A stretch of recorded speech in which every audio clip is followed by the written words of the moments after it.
Hassle-free para sa marami ang paggamit ng digital banking sa iba't ibang transaksyon online. Pero sinasamantala rin ito ng mga scammer. Ang isang user nga na ito ng online banking na Maya, na-scam at nawalan umano ng tumataginting na 400,000 pesos.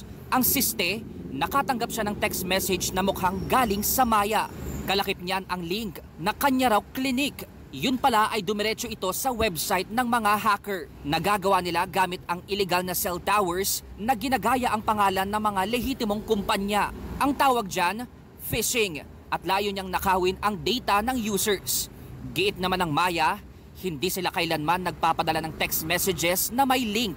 Kaya ang DICT Cybercrime Investigation and Coordinating Center o CICC nakikipag-ugnayan ngayon sa mga cybersecurity experts mula De La Salle College of St. Benilde. Ang goal nila, makabuo ng contra-scam tool para sa mobile phone. What if the government can have a better tool to protect them online? We're trying to address the issue of hijacking, phishing, phishing. Kasi these are the first part before you become a full-blown online victim of financial crime, identity theft.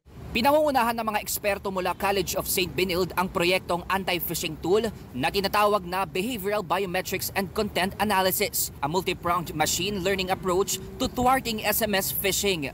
Pinondohan ang research and development ng proyekto ng 15 milyong piso ng DOST. Layunin daw nito na makabuo ng machine na pwedeng magamit ng mga telecommunication companies para mabilis nang mabisto kung ang natanggap bang text message ay peke at ang goal ay para lang makapang-scam. Our intention is to create the engine. Kasi the individual tools on the user side, ang pwedeng mangyari is nag-a-alert na lang siya. Pwede namin ilagay yan sa with Globe or Smart, no? We can partner with them and then put this tool on all users para maawa-warn ka agad, no? Pagkakataon na rin daw ito para magkaroon ng sariling teknolohiya ang bansa na makakatulong sa cybersecurity. Karaniwan daw kasi ng ginagamit ng gobyerno, binibili pa ang cybersecurity tool abroad.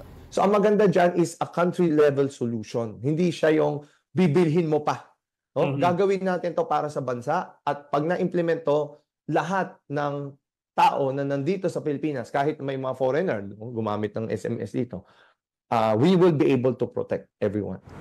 Nilalagari na ng DICT na matapos ang proyektong ito. Posible raw kasi na dumami pa ang mga scammers lalo na sa panahon ng pangangampanya. Mobile journalist Francis Orso po, hatid ang mukha ng balita.